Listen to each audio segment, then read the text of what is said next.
Good morning, good afternoon, or even good evening for some of you. Bonjour à toutes et à tous, amis et collègues de Suisse, d'Europe et d'ailleurs dans le monde. My name is Olivier Schintz, and on behalf of Claire Brison, Floriane Morin, and all the scientific committee, I warmly welcome you for the fifth event of the conference Global Provenance that was to be held in Lausanne, but happens now fully online because of the pandemic situation. This conference is part of the scientific program of the exhibition Exotique at the Palais de Remine in Lausanne, an exhibition that you cannot visit right now because of what you know, but that you can extensively visit online. The contributions of that webinar will question the legitimacy and relevance of the relations established or expected between museums with anthropological or ethnographic collections and the cultural owners of this heritage. C'est la thématique de la collaboration qui sera au cœur de ce webinaire, puisque les participantes et les participants du panel proposent de questionner la légitimité et la pertinence des relations établies ou convoitées entre les institutions gardiennes d'un patrimoine anthropologique ou ethnographique et les héritiers culturels de celui-ci. Pour modérer ce panel, nous avons la chance de recevoir Noémie Etienne, professeure d'histoire de l'art à l'Université de Berne, commissaire de l'exposition Exotique, qui dirige également le projet de recherche du même nom, financé par le Fonds national suisse de la recherche scientifique. Noémie Etienne, après des études en histoire de l'art à l'Université de Genève, a parcouru le monde académique en tant que chercheuse invitée, boursière ou professeure à la New York University, au Getty Research Institute à Los Angeles, à l'Université de Zurich ou l'année dernière à la Bauhaus University à Weimar. Noémie Etienne travaille autour de la question du patrimoine, des études muséales, ainsi que de l'histoire de la restauration des œuvres d'art. Dans ce cadre, elle a notamment étudié les conflits autour de la conservation des collections amérindiennes dans les musées nord-américains. Parmi ses publications, citons le livre qui accompagne l'exposition Exotique et qui s'intitule « Une Suisse exotique, regardez l'ailleurs en Suisse au siècle des Lumières », publié aux éditions Diaphane de Zurich en 2020 et coédité avec Claire Brison, Sean Jali et Étienne Wismer, ou le tout récent « Les autres et les ancêtres », les dioramas de Franz Boas et Arthur Parker à New York 1900, édité aux Presses du Réel en 2020 également. Un grand merci à Noémie Etienne d'avoir accepté notre invitation. Et juste avant de lui céder la parole, je vous rappelle et je vous invite à interagir avec nos panélistes, soit de manière écrite dans l'onglet « Questions et réponses » qui se trouve au bas de votre écran, soit en levant la main de manière virtuelle pour que nous vous passions le micro. Just before I leave the floor to Noémie Etienne, I would like to remind all of you that you are kindly invited to use the Q&A function at the bottom of your screen or to virtually raise your hand in order to interact with our panelists. We are pretty sure that the discussion we will have today will be as inspiring as the one we had last days. Noémie, the floor is yours. Merci beaucoup Olivier, merci Floriane, merci Claire de m'avoir invitée. Donc je vais faire la modération du panel aujourd'hui. Je vais commencer par une petite introduction et puis ensuite je vais présenter nos quatre panélistes et puis ensuite on va écouter leurs vidéos et finalement on va discuter et vous pourrez poser des questions. So I think I will try to switch between English and French. I hope it's not going to be too strange somehow, but I think it's the best way to be a bit more inclusive. Donc je vais un peu alterner entre les langues et puis on peut revenir dans la langue de votre choix. Donc moi j'avais envie de commencer de manière un petit peu, disons, dynamique ou peut-être même un tout petit peu provocante cette table ronde parce qu'elle m'intéresse beaucoup au titre d'une espèce aussi de regard critique en fait sur ces collaborations, puisque dans les webinaires, on a beaucoup parlé de la collaboration, des communautés sources, des échanges, mais la question de laquelle qu'on se pose, c'est for what? Who's benefiting of all collaboration and exchanges? To whose benefit? So I would like to ask like 4 little questions somehow, and this is the first one. Just to discuss a little bit that. So, à qui servent ces collaborations et qui servent aussi les restitutions? Est-ce qu'au final, elles ne servent pas plus aux musées occidentaux, voire au gouvernement? Je pense par exemple au Mexique qui demande en retour la headdress de Montezuma et qui par ailleurs s'occupe pas beaucoup de la population aztèque, qui est plutôt la communauté source. Donc voilà, à qui servent ces retours? Est-ce qu'on peut être un petit peu critique aussi sur ces demandes de restitution? So that's my first question. Collaboration and restitution for whom? And I was thinking about the example of the Montezuma headdress that is at the Weltmuseum of Vienna.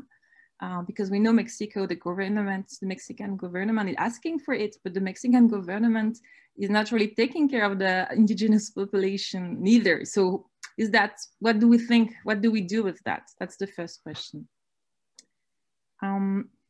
La deuxième question, c'est une question qui va être aussi, je crois, abordée par tous les panélistes, donc c'est un petit peu ma motivation. C'est la question du rapport Sarr-Savoy. Je pense que vous en avez parlé. Si on parle de provenance, malheureusement ou heureusement, c'est un rapport qui revient toujours dans les discussions. Je sais que c'est important pour plusieurs des intervenants. Moi, chaque fois que je parle de ce rapport avec des spécialistes de l'Afrique, j'ai des retours très critiques sur ce rapport, qui mettent en évidence une méconnaissance du terrain, en tout cas en partie, une absence de consultation des acteurs locaux, une conception du patrimoine en fait eurocentrée.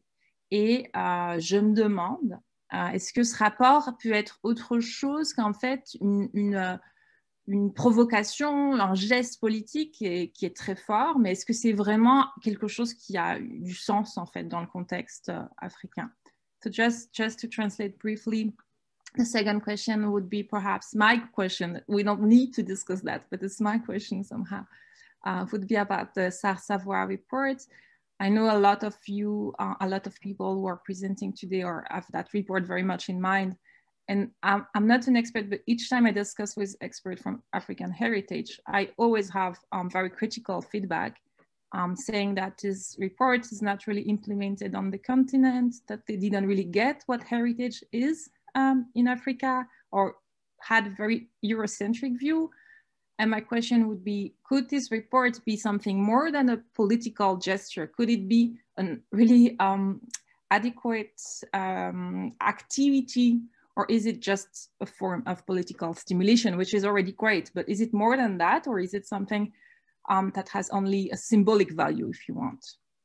Et j'ai encore deux questions that I have in my mind kind of frequently. And they are also connected to what we did in the show, because a lot of you have discussed the term of decolonization of museum. We want to be decolonial, we have decolonial perspective, and so did we in the show. Donc ça, c'est ma troisième question. C'est par rapport aussi à notre propre projet, en fait, The Exotic. Tout le monde veut être décolonial, on veut décolonialiser les musées. On en parle beaucoup, mais en fait, est-ce qu'il y a vraiment, est-ce que c'est plus qu'un discours, en fait? Est-ce qu'il y a vraiment des actions? Et s'il y a des actions, lesquelles? Et encore plus loin, est-ce qu'on peut décoloniser les musées sans réformer les structures, les organigrammes, les structures des staffs? Est-ce qu'avec des musées, par exemple, en Suisse, qui sont dirigés quand même plutôt par des profils, je dirais, masculins, blancs, un petit peu âgés, est-ce qu'on peut décoloniser un musée sans changer, en fait, l'organigramme, le staff et même le mode de management? So that's my third question. What is that? Is decolonization just a discourse for Western people who want to feel bit better? Can we really go to action? Can we take action? And do this action need to be also implemented in the staff, be it in management strategy or be it in the proper personalities that are leading museum today? Can we decolonize if we stay with a very traditional, rather male, rather white, rather old directorship? And that's maybe my fourth question. I said it was a bit provocative, so I apologize for that, but it's also because we tried to do it in our show and we didn't really succeed somehow. So I know from firsthand that it's challenging. It's more challenging to do than to talk, actually. And my first question would be, est-ce qu'on peut décoloniser les musées. Est-ce qu'on peut vraiment, en fait, est-ce que ce n'est pas une contradiction dans les termes? Est-ce qu'on peut décoloniser un musée d'ethnographie qui est de facto un produit d'une entreprise coloniale? Ou pour le dire en ce qui concerne mon université, est-ce qu'on peut décoloniser une université? Ou est-ce qu'on n'est pas, en fait, dans une espèce d'impossibilité structurelle, puisque la structure en elle-même est tellement empreinte de cette idéologie? So that's my first question. Can we really decolonize museums? Are they decolonizable? Are universities decolonizable de facto, or is it somehow a contradiction in the term? And to conclude this brief introduction, I wanted to go back to Soumaya Kassim, who's a curator, a freelance curator, who wrote a piece 3 years ago, and it's called The Museum Will Not Be Decolonized. It's from 2018, and she's very, very critical on the possibility to even decolonize the museum. And here is what she quotes at the beginning of her text, and I will read it. It's a quote from Audre Lorde. So I quote it, and then I will translate it into French. So she goes like that. She quotes Audre Lorde. The master's tools will never dismantle the master's house. They may allow us to temporarily beat him at his own game, but they will never enable us to bring about genuine change. So c'est ma dernière question. Est-ce qu'on peut vraiment décoloniser les universités? Est-ce que c'est faisable ou est-ce que c'est une contradiction? Et si on écoute Soumaya Kassim, qui est une curatrice indépendante, qui a publié un texte il y a 3 ans, elle dit « The museum will not be decolonized ». On ne peut pas décoloniser les musées d'ethnographie. C'est une contradiction dans les termes. Et elle cite Audre Lorde, un texte de 78, donc un vieux texte, où Audre Lorde dit les outils du maître ne démantèleront pas la maison du maître. On peut le battre à son jeu avec ces outils, mais on ne peut pas profondément gagner et apporter du changement. Donc voilà, ce n'est pas très optimiste, mais je pense que ça vaut la peine de vraiment réfléchir un petit peu plus loin qu'un appel aux bonnes intentions. Et je le dis vraiment pour notre expo. Hein. Peut-être on a eu des bonnes intentions, mais peut-être les résultats ne sont pas toujours au rendez-vous. Donc, je vais switcher à la présentation des 4 personnes et on pourra revenir sur ces questions ou j'en ai d'autres pour vous. J'espère que c'est des questions qui concernent tout le monde d'une manière ou d'une autre. Donc, je vais présenter les speakers et ensuite, on va les écouter et ensuite, on va discuter. La première personne dont on va avoir la vidéo, c'est Audrey Doyen, donc qui est là, que vous voyez à l'écran, qui est docteur en ethnologie de l'Université de Neuchâtel et en sciences de l'information et de la communication de l'Université Sorbonne Nouvelle. Donc là, on verra aussi sa perspective. Ben voilà, c'est vraiment une perspective aussi de sciences de l'information. Elle a travaillé au musée d'ethnographie de Neuchâtel, au musée d'ethnographie de Genève. Elle est actuellement postdoctorante au laboratoire ICA et elle travaille sur les indicateurs de comparaison des musées et des formations muséales dans le monde. Donc, je vais juste le dire en anglais briefly. She's a PhD from the University of Neuchâtel, also a PhD on Information and Communication, which means that she has not an ethnography. She's studying somehow the discourse, which is great for us. She's currently a postdoctoral fellow in France, and she's the author of a couple of publications that I can just briefly quote.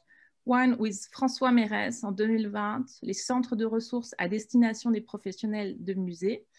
Et 3 ans plus tôt, les mises en scène de l'objet ethnographique, lieu du politique, de 2017. Alors, ça, ce sera Audrey, qu'on se réjouit d'entendre. Ensuite, on aura Damiana qui va nous parler en fait directement, parce que pour un tas de raisons, c'était compliqué avec la vidéo, donc on va faire autrement. Donc, Damiana Otoyou est une anthropologue de Bruxelles, de l'Université libre de Bruxelles, et en ce moment un assistant professor, donc professeur assistant à l'Université de Bucarest. Elle travaille beaucoup sur l'Afrique, notamment l'Afrique du Sud, mais aussi la République démocratique du Congo, la Belgique et la France, et bon, dans un projet très global, et elle a beaucoup collaboré aussi avec toute l'équipe allemande que vous connaissez peut-être, autour de Felicity Bodenstein, aussi un petit peu par ricochet Bénédicte Savoie, notamment dans un projet au Centre d'histoire de l'art de Florence où j'ai eu l'occasion de la rencontrer. Et elle a organisé le séminaire Rewriting the Colonial Past, Contemporary Challenges of Museum Collection, qui prend place depuis 2016. Donc, aussi, vraiment des projets de groupe, on essaye de penser, notamment avec les Européens, mais pas que, les challenges. Voilà. Elle est l'auteure, je vais juste vous en citer deux. Elle dirige en ce moment, justement, avec Felicity Bodenstein et Eva Maria Trollenberg, un livre collectif qui s'appelle Contested Holdings, Public and Private Collections in Political, Epistemic and Artistic Processes of Return, qui va sortir l'année prochaine, ou peut-être cette année, en 2021. Et puis, elle a écrit la vignette Property Restitution dans l'encyclopédie pour la justice transitionnelle à Cambridge, donc Encyclopedia of Transitional Justice. Alors, je présente encore les deux autres membres du panel. Donc, Honoré Tchatchouan, qui est historien de formation, who is a historian. Maybe I'll say it in English because his bio on the website is in French. So he's a historian and also an élève, a fellow from the Institut National du Patrimoine à Paris, donc une formation de conservateur français, où il est en train de terminer sa thèse, en fait, à Cergy, Paris Université, who is finishing his PhD at Cergy University, a PhD that I'm very much looking forward to read personally because it touches to many questions I found fascinating about conservation and local ways to use objects, because they specialize on cases patrimonial places, cases, musée des chefferies, on peut dire aussi, au Cameroun. Et c'est là-dessus qu'il travaille et qu'il publie, notamment deux textes, un avec, avec Franck Bevier, Préciosité des biens coutumiers au Cameroun, dans la prestigieuse revue Gradiva. Ça, c'est un texte de 2009.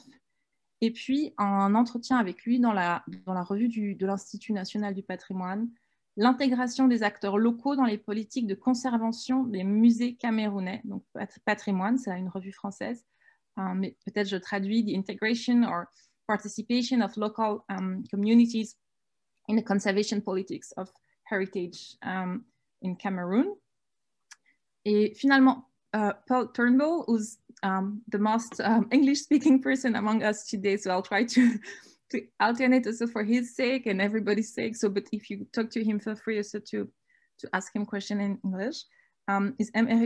Maybe I will say his bio in French though. Il est professeur émérite d'histoire et d'humanité digitale à l'université de Tasmanie et professeur honoraire à l'université du Queensland.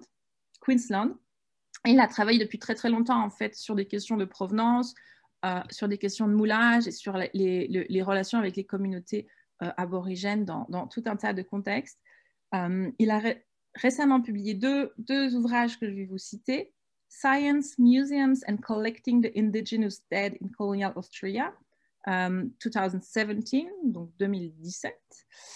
Et puis des essais dans le Routledge Companion to Indigenous Repatriation, 2020. Donc vous voyez que les questions de provenance, d'usage, de restitution sont un petit peu entremêlées dans ce panel aujourd'hui. Et just before I conclude, we will see the videos. I just wanted to raise attention to the fact that the video of Paul is showing some cast of indigenous people, of Aboriginal people, and cast of also of human remains. So they are plasters, just to be clear, but they are cast of body parts. So just if somebody doesn't want to see them, feel free to just do something else for a short time if somebody feels offended or surprised by them. Beside that, they are the only plaster cast, but I just wanted to let you know. We will discuss about that also later. So I'm very, very looking forward to this discussion, as you can perhaps tell, because it's very important questions to me today, to go beyond theory and blah, blah, but really to go into action and consider what action does. So I will let you have a look to the videos and we'll discuss them soon enough. Thank you very much to everyone.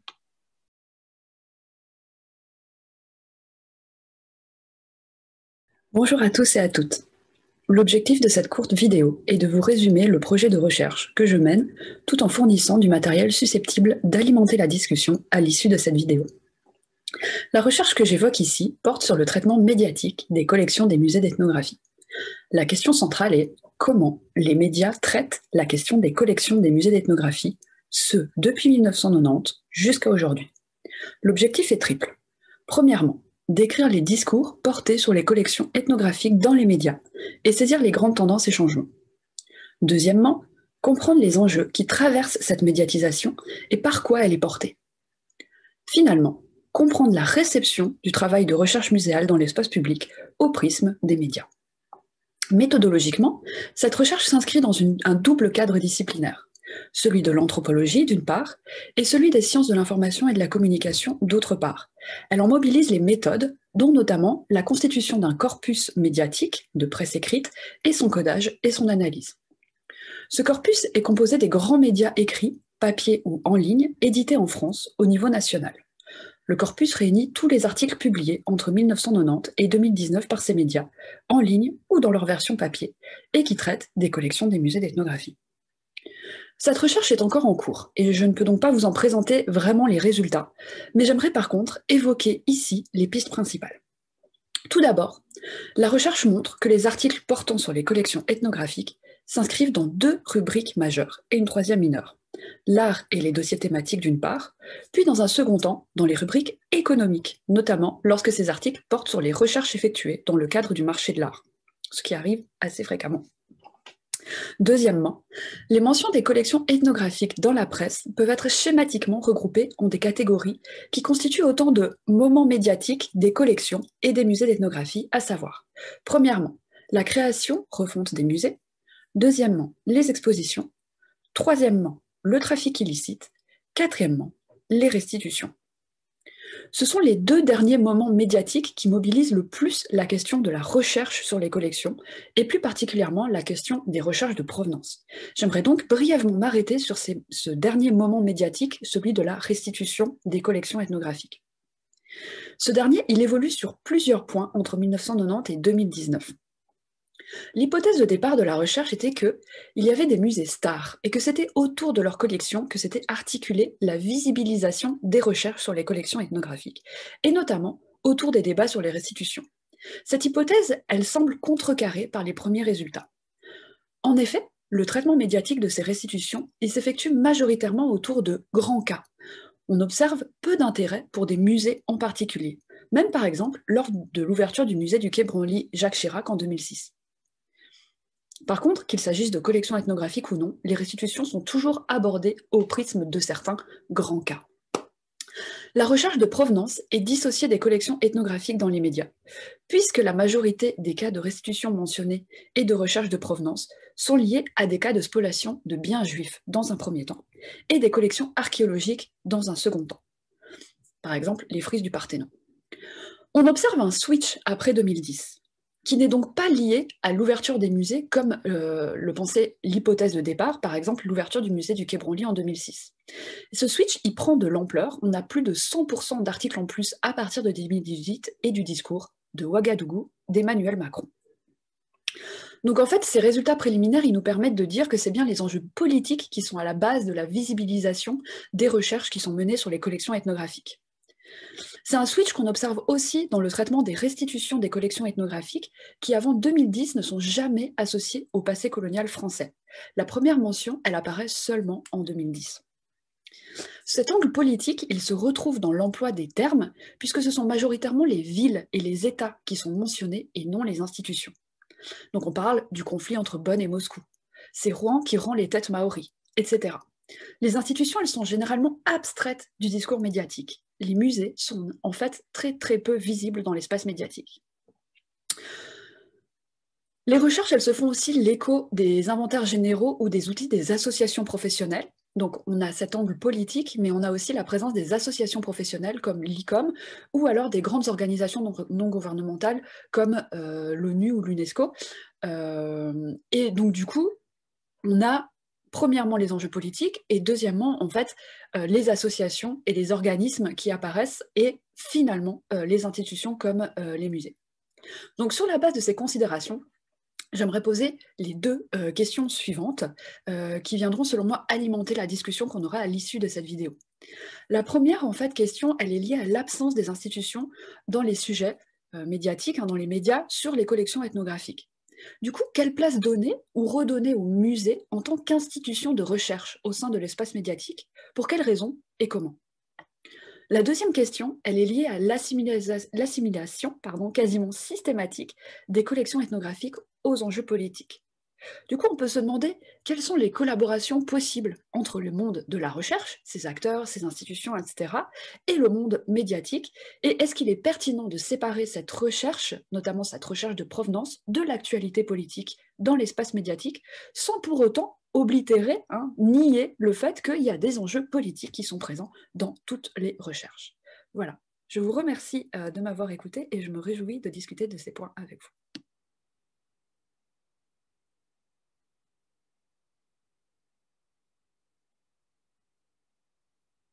Je vais vous parler aujourd'hui de quelques aspects de la recherche que je mène actuellement et qui concernent les collections dites ethnographiques et les collections d'anthropologie physique. J'explore la manière dont ces collections, dont les professionnels des musées examinent les liens entre l'histoire de leurs institutions et la violence coloniale. Quels sont les vocabulaires et les collections qui sont devenus gênants et problématiques pour les conservateurs, qui a lancé les débats concernant le retour potentiel d'objets ethnographiques et de restes humains, comment les conservateurs partagent-ils le pouvoir curatorial avec des personnes qui ne sont pas des professionnels des musées, s'ils le font. Et voilà quelques questions auxquelles je m'intéresse dans mes recherches. Et je voulais souligner que l'exemple idéal peut-être pour discuter ces questions est Izika Museums of South Africa. Et je continue à ne pas pouvoir faire share screen alors que ça fonctionnait auparavant, mais bon. Izika Museums of South Africa est un réseau qui comprend plusieurs musées nationaux situés au Cap ou tout près du Cap. C'est des musées d'histoire naturelle, c'est des musées d'histoire sociale ou d'art. Donc, c'est une institution centrale pour comprendre les débats concernant les pratiques muséales en Afrique du Sud, et cela pour plusieurs raisons. Tout d'abord parce qu'ils ont organisé plusieurs méta-expositions, certaines très controversées d'ailleurs, à travers lesquelles ils invitaient les visiteurs à réfléchir à la violence coloniale et aux usages politiques de l'anthropologie raciale. Deuxièmement, Izika Museums of South Africa est très important car ils ont organisé à maintes reprises des forums et des symposiums auxquels furent invités les représentants des populations autochtones qui figuraient dans l'exposition. Parfois, il y avait jusqu'à 700 personnes qui étaient en train de discuter le contenu d'une exposition. Et quand les communautés ne sont pas venues au musée, c'est les employés du musée qui sont allés directement dans différentes communautés. C'est le cas de la série des projets initiés dans les années 2000 et intitulée Transforming the Curatorship of Human Remains, dans le cadre desquels les employés du musée ont essayé d'entrer en dialogue avec les potentiels descendants pour discuter le surf futur et le potentiel enterrement des restes. Et finalement, le musée a entamé un processus de création interne de normes concernant la gestion des collections de restes humains, normes qui sont aujourd'hui à la base de la création d'un code au niveau national, mais aussi de plusieurs codes et normes au niveau de la région, dans des pays comme la Namibie ou le Botswana. Et de ce processus sont dérivées deux décisions intéressantes et qui n'existent pas dans beaucoup de pays. On a changé le statut légal d'une partie de la collection. On a déclassé des restes humains. Environ 30 personnes peuvent être enterrées aujourd'hui. Et on a aussi changé le statut ontologique, non seulement pour les restes humains, mais aussi pour les moulages réalisés sur le vif. Ces moulages sont devenus légalement et symboliquement des personnes qu'il est maintenant interdit d'exposer. Donc, vous voyez que les collections d'anthropologie en Afrique du Sud, d'anthropologie physique, ont une longue et très riche vie muséale et politique après la fin du régime d'apartheid, même si le musée continue à être très critiqué pour séquestrer, pour citer Clémentine Delis, des ancêtres dans ses réserves. Donc, pourquoi ce travail décolonial a pris de très nombreuses formes en Afrique du Sud, des formes que je ne trouve pas dans d'autres pays où je mène mes recherches? Et je voudrais conclure ma présentation en avançant deux hypothèses. La première est la très forte implication des professionnels des musées dans ces débats, et la deuxième, la constante implication des représentants des populations autochtones. Donc, on parle beaucoup des pressions exercées de l'extérieur du musée, qu'il s'agisse d'hommes politiques, d'historiens publics, d'activistes, de représentants des populations autochtones, et leur rôle est certainement crucial en Afrique du Sud et ailleurs. Mais en même temps, les membres de South African Museums Association, qui est la principale organisation professionnelle en Afrique du Sud, redéfinissent les normes éthiques régissant leur profession et notamment les politiques concernant les restes ancestraux à partir du milieu des années 90. Et cette redéfinition est faite dans un dialogue constant avec des professionnels du musée d'autres parties du monde, et notamment des professionnels du musée qui viennent en Afrique du Sud, de l'Australie et des États-Unis. Et comme déjà précisé, les débats sur ce qu'on appelle sensitive material ne restent pas des débats internes au milieu muséal, parce que dès la fin du régime d'apartheid, il y a une forte implication des populations autochtones dans ces débats. Les employés de Iziko Museums ont véritablement essayé de créer une plateforme pour un dialogue autour du sort des collections nationales et internationales d'origine sud-africaine. Mais ce dialogue n'était pas toujours possible pour diverses raisons. Je vais citer uniquement une raison aujourd'hui. Certains groupes dénoncent toute implication d'une institution financée par l'État comme étant une tentative de s'emparer d'une cause qui, selon eux, est et doit rester avant tout une question autochtone. Et je cite un exemple de document qu'ils ont envoyé au musée, Iziko Museums. Étant donné que le musée sud-africain est une branche du gouvernement de l'État-nation d'une Afrique du Sud créée par leur colonisation, nous ne voyons pas comment le musée peut contribuer à résoudre le problème des représentations déshumanisées des ancêtres. À ce stade, les musées sont les dernières institutions qui devraient s'impliquer dans une campagne telle que le retour de Saartjie Baartman. Donc, même si les musées sud-africains se proposent depuis des décennies de devenir des zones de contact, le contact reste, comme ailleurs souvent, asymétrique et difficile. Et la gestion des anciennes collections ethnographiques et d'anthropologie physique est devenue tellement complexe qu'en 2017, on décida tout simplement de fermer temporairement la galerie d'ethnographie. Mais avant sa fermeture, la galerie a été la scène d'un rituel de purification organisé par la direction du musée en collaboration avec les représentants de plusieurs populations autochtones. Donc, cette fermeture ne met certainement fin au débat concernant la mise en musée de l'histoire coloniale ou le sort futur des restes humains. Merci beaucoup pour votre attention.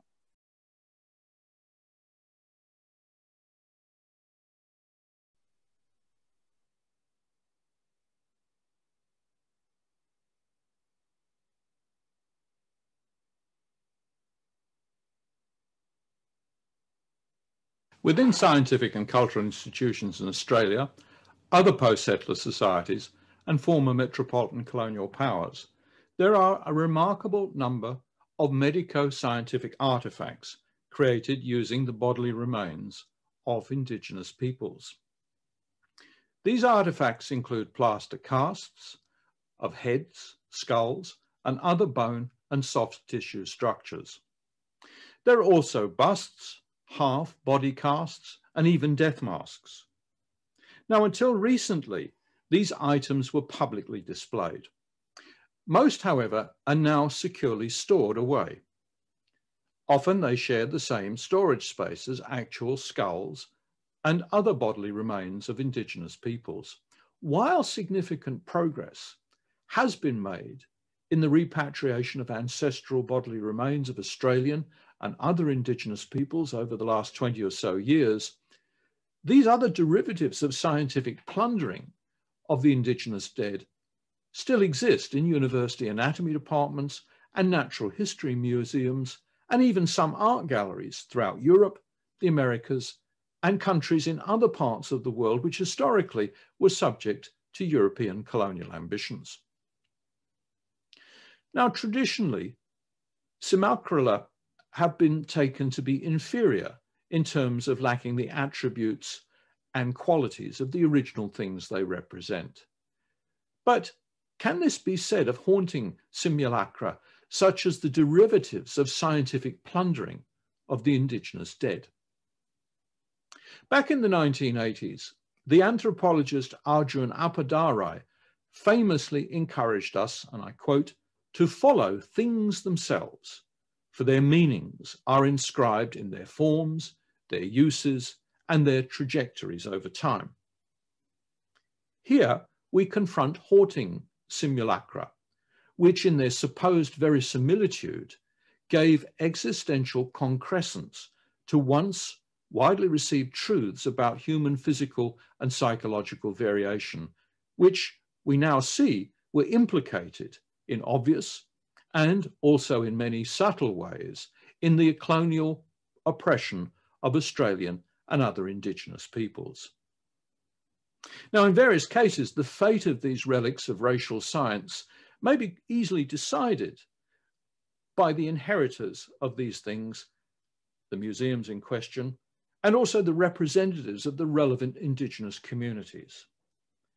But it may not be so easy to agree on the future of other objects, especially those which reflect the often complex play of contingencies which were at work in colonial contexts. That in August 2009, protesters chanting, "Sotheby's, Sotheby's, leave them alone, let us take our ancestors home," assailed art collectors arriving at an auction sale in Melbourne of copies of black plaster busts of Wiradjuri and Truganini, two Tasmanian Aboriginal people who lived through the British invasion and dispossession of their ancestral lands during the first third of the 19th century. Now, these busts were modelled from life in Tasmania in the mid-1830s. So one is inclined to agree with art historian David Hanson that these busts, and I quote, should be held to stand neither as some kind of symbol of the Tasmanian ethnocide, nor contrariwise as an emblem of discredited social Darwinism. For it is not the sculpture that conveys the extinction myth, but the way the image is and has been used in another past, a later past. Even so, the historical trajectory of the busts of Wiradjuri and Truganini, for all of their artistry, was that of being perceived for near over a century as melancholy memorials to a supposedly dying race. And as such, there are very persuasive grounds for, at the very least, displaying them in ways which creatively convey and respond to their place in colonialist imaginings. Similarly, while the fate of other objects have histories that may unequivocally ethically demand their future be decided by the affected Indigenous communities, there are artifacts now in the collections of scientific and cultural institutions with histories which are comparable to the busts of Wiradjuri and Truganini, in that we can see that Indigenous people were actively involved of their own volition in their creation. And by allowing creative exploration and understanding of the range of meanings that were inscribed in their forms and with which they subsequently came to be imbued through their uses over time, ideally in partnership by those most affected by the knowledge making these items once enabled, we may well make the most useful progress in decolonization.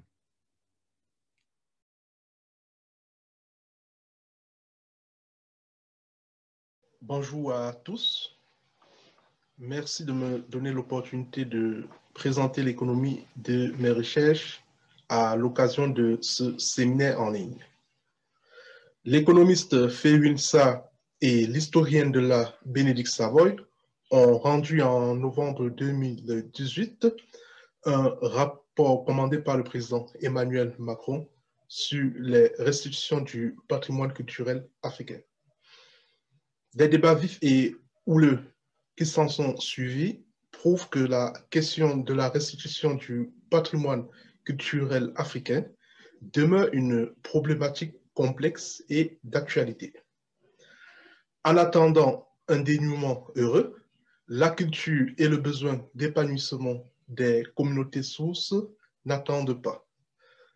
Le vide généré par l'absence des objets engendre une véritable crise identitaire au sein des communautés concernées. Dans le cadre de ce séminaire en ligne, ma communication s'appuie sur des projets situés, réalisés ou en cours de réalisation dans la région de l'Ouest au Cameroun. Dans cette région, on retrouve des chefferies traditionnelles où la culture est encore vivante. L'absence des objets rend orphelines les populations qui, privées d'une partie de leur patrimoine, vivent une véritable crise identitaire. Le départ volontaire ou forcé des objets a entraîné l'interruption des rituels qui leur étaient associés et le déracinement culturel. Or, le besoin d'épanouissement des communautés est fondamentalement lié à la présence des objets. Comment les communautés sources essayent-elles aujourd'hui de pallier l'absence des biens patrimoniaux? Quel enjeu soulève le transfert d'objets de musée à musée, tel que préconisé par le rapport Savoy sur la restitution du patrimoine culturel africain? Cette communication pose la très grande relativité des effets déclaratifs et géopolitiques du rapport Savoy en dessinant d'autres voies de ce qui peut faire patrimoine aujourd'hui pour les communautés d'origine. Car en Afrique, le patrimoine ne se résume pas seulement à ce qui a été spolié pendant la colonisation. Je vous remercie.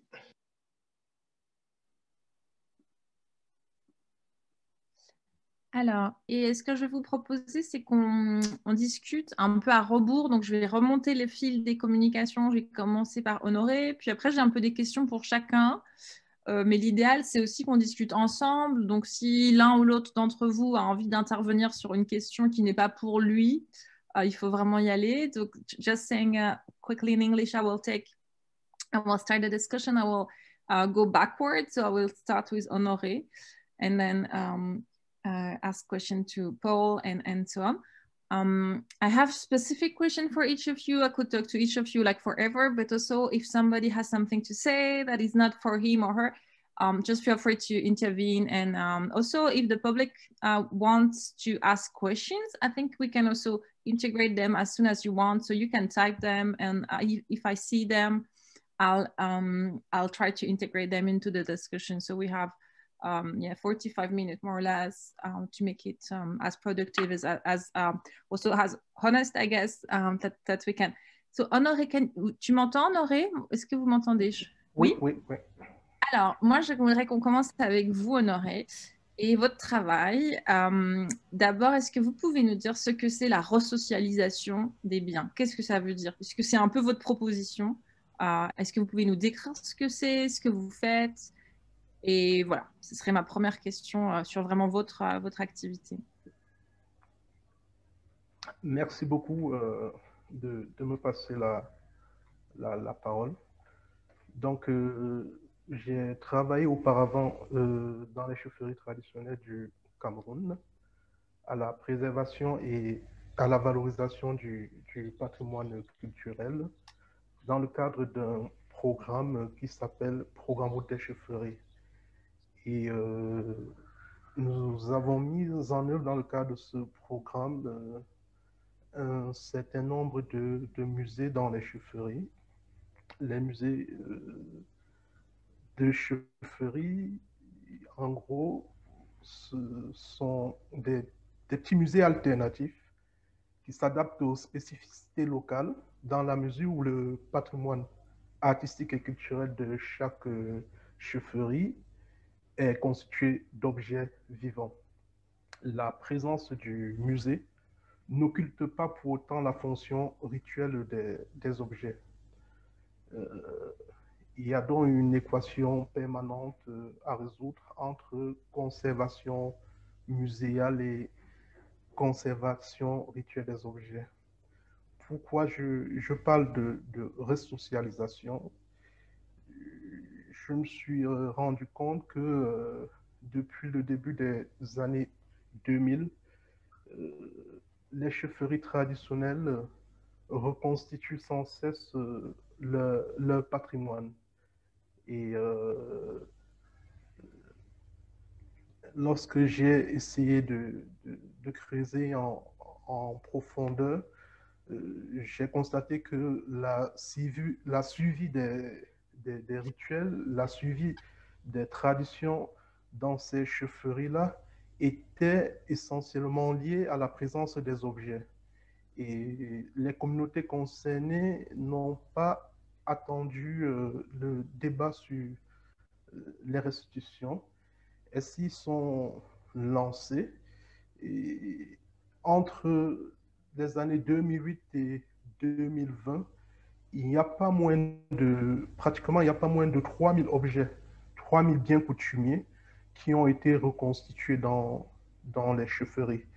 Et qu'est-ce que j'entends par resocialisation?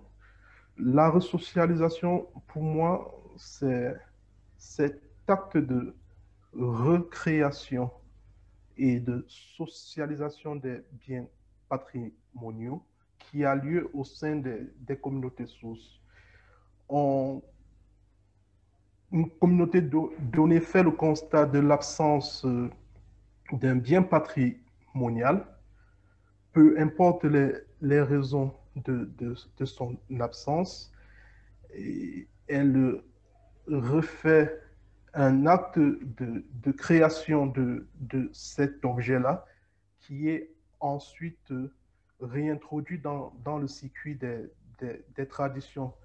Je prendrai pour illustrer mon propos un exemple, c'est la resocialisation du masque sacré dans la chefferie Bamendo, qui est une petite chefferie située à l'ouest du Cameroun, à mi-chemin entre les villes de Tchang et de Bapsam. Le masque rituel sacré de la chefferie est exposé de nos jours au pavillon de session du Louvre à Paris. C'est un don, c'est un legs, autant pour moi, du docteur Pierre Atter, qui était le dernier dépositaire de cet objet-là. L'objet est parti de la chefferie Bamendou en 1957. Et son absence a provoqué l'arrêt des rituels et généré un certain nombre de tensions au sein de la cour royale. Et en mars 2019, la communauté a donc entrepris de resocialiser le masque et il est réapparu sur la scène publique. Il existe donc désormais deux masques Toukak, l'original exposé au pavillon des sessions du Louvre, qui a une valeur historique, et la reproduction qui est conservée à la chefferie, qui, elle, a une valeur sociale et identitaire. Mais est-ce que... Pardon, je oui. Mais du coup, est-ce que la solution que vous proposez, parce que vous parlez quand même des objets, donc il faut, enfin, est-ce que vous proposez par exemple tout simplement la réplication comme solution, ou est-ce que c'est en attendant? Just to translate, Honoré was explaining how rituals have a major part in the proper constitution of heritage, and he gave an example of the replica of the mask. But I'm wondering, are we just waiting for the other mask, or are we just forgetting the Louvre version? What is the est-ce que c'est pour attendre, ou est-ce que c'est pour réparer? En fait, ce n'est pas pour attendre, parce que les perceptions des communautés vis-à-vis de leur patrimoine évoluent et n'attendent pas. Le besoin des communautés de vivre pleinement leur culture n'attendent pas non plus. On observe que dans les chefferies, la socialisation des biens coutumiers requalifiés en objets culturels a rendu possible la création d'une vingtaine de musées communautaires à ce jour. Et on observe également qu'il est possible de recréer et de réintroduire au sein d'une communauté donnée un objet d'art devenu objet d'art en Occident. Et cet objet est susceptible d'être remplacé par un autre pour peu qu'il ait une valeur symbolique pour les communautés. Donc, il ne s'agit pas pour moi d'une resocialisation post-restitution, mais d'un processus permanent et dynamique qui s'ancre et s'intègre dans la vie sociale des communautés sources. Et est-ce qu'il y a des allers-retours entre les cases patrimoniales et les musées, disons, et là je parle vraiment au sein du Cameroun, ou est-ce que les chefferies ont des objets et les gardent, ou est-ce qu'il y a des choses qui viennent des musées et qui sortent des musées? Est-ce qu'il y a de la circulation entre les lieux, ou est-ce que chaque chefferie a son patrimoine et le préserve?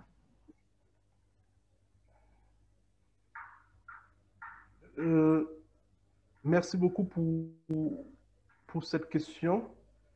Je vais partager rapidement avec vous cette carte pour que tout le monde ait une idée de ce que c'est que les chefferies de la région de l'Ouest et de la carte muséale du territoire.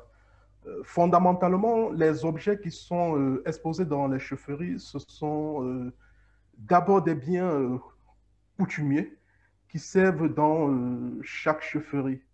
Mais on observe tout de même depuis la création des musées communautaires une espèce de mutualisation entre les différentes communautés, une espèce de mutualisation des savoirs et des savoir-faire entre les différents musées, une espèce de concertation, de dialogue, d'implication des communautés depuis le projet de création du musée jusqu'à sa mise en œuvre. Les chefs traditionnels se sont regroupés en une assemblée où ils discutent de façon permanente des questions liées à la sauvegarde et à la préservation du patrimoine culturel. Ce sont ces chefs qui sont les autorités de tutelle des différents musées qui sont mis en place.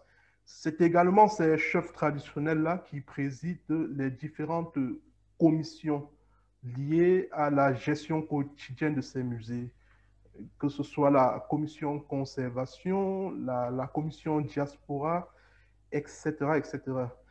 On observe également, depuis la mise en œuvre de ces musées, une véritable effervescence patrimoniale dans la région. J'en veux pour preuve une actualité récente qui est la visite du président du musée du Quai Branly-Jacques Chirac, M. Emmanuel Casarero, qui a séjourné au Cameroun et dans les musées des chefferies de l'Ouest en vue de préparer un certain nombre d'activités et de collaborations entre le musée du Quai Branly-Jacques Chirac et ces musées de chefferie-là. Donc, le fait, il y a un dialogue qui est ouvert sur le plan local entre les différents acteurs de la sauvegarde du patrimoine. Et il y a également un dialogue qui s'ouvre de plus en plus sur le plan international. Merci, Honoré. Je vais passer à une discussion qui est en fait suscitée par une des questions en ligne. Donc, peut-être je vais vous la lire et je vois que Paul et Audrey se sont déjà un peu intéressés à la question. Donc, maybe we can discuss it together. It's an online question and it's formulated like that. Comment prouver que la restitution correspond au retour d'un objet indispensable à la continuité patrimoniale? So, it's a bit in the direction. And I think Damiana wants to say something. So the question from the public is how basically restitution, how can we prove that restitution is really necessary? It's a question. Maybe the question could also be if we should prove, but I'm happy to, maybe Damiana, you want to answer that question because I saw that online you were maybe interested in answering. Am I correct, Damiana? Tu veux répondre? Par contre, you have a mic, yeah. Oui, en fait, j'ai répondu, je viens de répondre en formulant une nouvelle question. Pourquoi devrait-on nécessairement démontrer la nécessité qu'un objet soit indispensable? Je trouve, il y a des chercheurs qui montrent que cette idée de Museum of Perpetual Conservation, c'est une idée aussi récente et qu'il y a une longue histoire des processus de déclassement, de restitution des objets, de vente des objets. Et, ça dépend des pays aussi, ça dépend complètement des pays quoi, aussi. Oui, bien sûr. Donc, je fais référence au texte de Martin Gaiman, The Accessioning and its Discontents. Donc, je crois que la restitution, c'est un processus à laquelle on réfléchit et on lui donne un sens, peut être un sens politico-diplomatique, comme la France est en train de le faire, on peut lui donner un autre sens. Mais Audrey and Paul, would you like, I know you've answered a little bit online already, but would you like to add something on that question about, and of course the question is also in a way tricky because it's implying that we should prove that the request is legitimate. Or do you, yeah, maybe Paul and Audrey, or the one. You want to add something?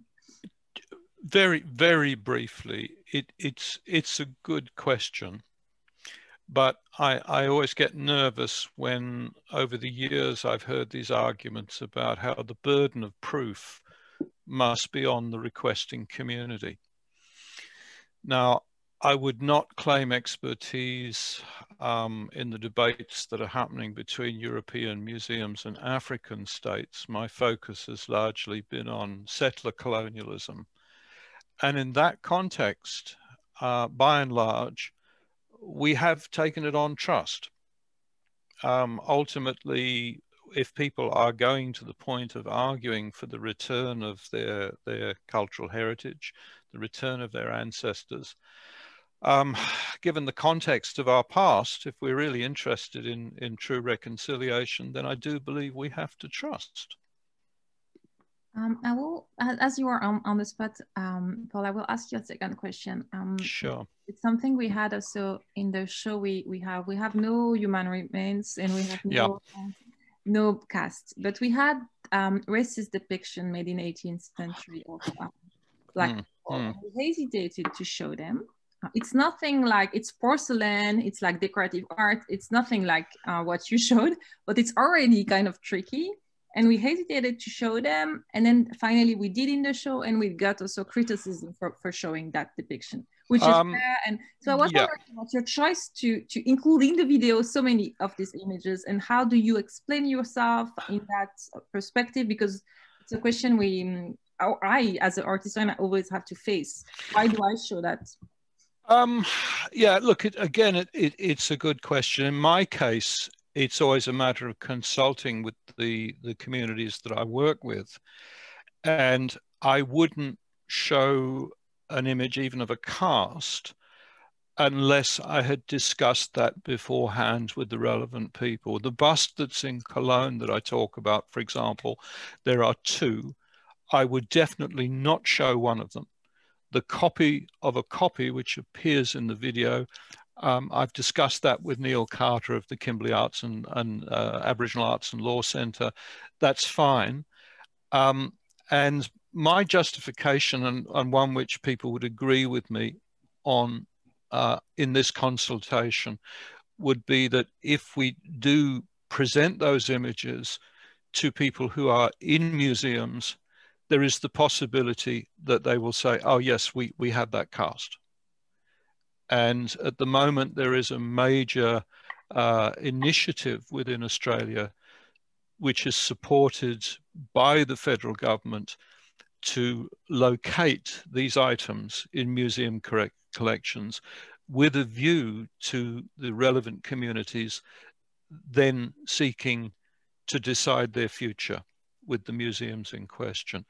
In the case of one of the images that I've shown there too, it is of a man whose remains myself and several colleagues, Indigenous colleagues, identified some 10 years ago and is now home.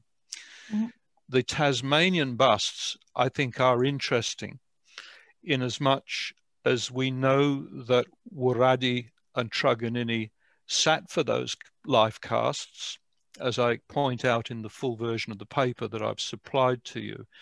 And as far as we can tell from the historical record, we're very happy with the result. They were involved within the creation of those items. Now, the argument which some art historians have put is that, well, they are works of art and we have to ignore the uses to which they were put in museums in the 19th century. I would side with my Tasmanian Indigenous colleagues who would say, no way. Yes, we can't, we really shouldn't not show them, but we have to be very careful about how we do. And what's important is to do it in such a way that we restore to them their rightful place in Tasmanian Aboriginal history, while at the same time confronting what actually happened within the Tasmanian context. So it is a matter of collaborative contextualization at the end of the day with some of these objects, whereas others, their histories are so difficult, I would say so terrible in a number of instances, that quite clearly it is up to the community who are the descendants of the person who was represented to decide what happens with those items. I'm gonna go one more step in that direction, and it's a question that people have asked, or it has been asked, and I guess it has been deleted, but I'll ask it anyway.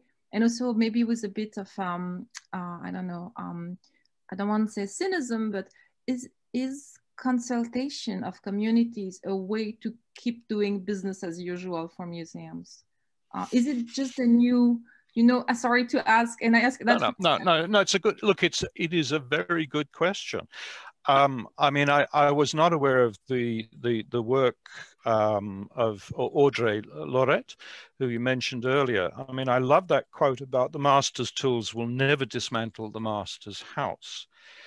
I think if you were to ask Indigenous peoples in Australasia, certainly in Australia, they would say, yes, we probably never will dismantle the master's house, but we can build a better house, our own better house.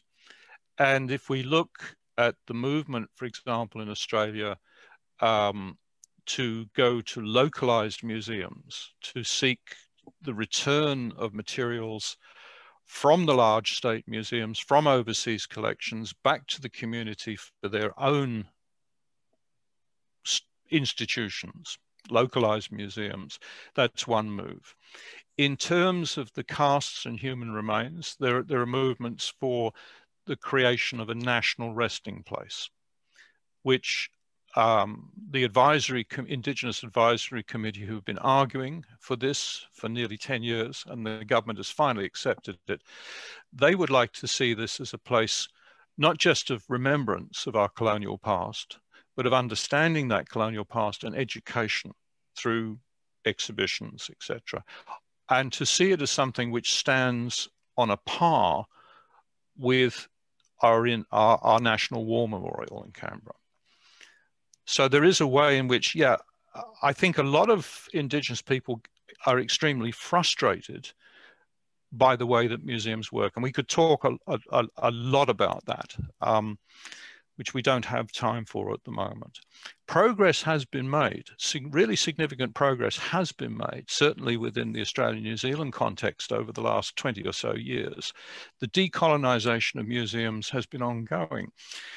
But I think you'll find a lot of people will say that there is still this problem, that ultimately they are structures which do not really allow for the recognition of Indigenous aspirations to the extent that they would like. I mean, progress has been made, but I think a lot of people may well be happy with the museums, but the inclusion, I mean, inclusion, I think, is a very difficult word.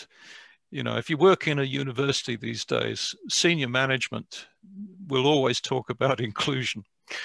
And we all know what that means. Probably nothing. Yeah, that's my point. Sorry to, and I talk also for ourselves in the show, we try to include, but at the end we consulted people, which is not a real inclusion. And then we showed again images that are problematic, and we talked again about our past. And I wonder if we decolonize anything. Well, it's difficult. I mean, you might make us, you know, it's like the old saying, 2 steps forward, 1 step back. It's probably better than not. You know, Damiana, maybe we can hear you on that. Do you want to comment or on the possibility to decolonize the museum, or on the rhetoric of inclusion, which I would call the rhetoric of inclusion, or on the live cast visibility and the connection to human remains in your field? Because I know you've got a lot to say. En français ou en anglais, whatever feels good. Je crois que je préfère parler en français. Moi, je préfère parler du travail décolonial au lieu d'utiliser le terme de décoloniser. Parce que je trouve que parler de décolonisation, c'est une utopie, alors que parler du travail décolonial, que ça soit consultation, que ça soit travail critique sur l'histoire des institutions, ça c'est très important. Et donc... Mais très souvent, dans ces processus de consultation, on a l'impression que les interlocuteurs du musée ont le luxe de se permettre d'avoir le temps de discuter ces questions, d'avoir l'argent de se déplacer. Donc, c'est un luxe que certaines populations autochtones ne se permettent pas.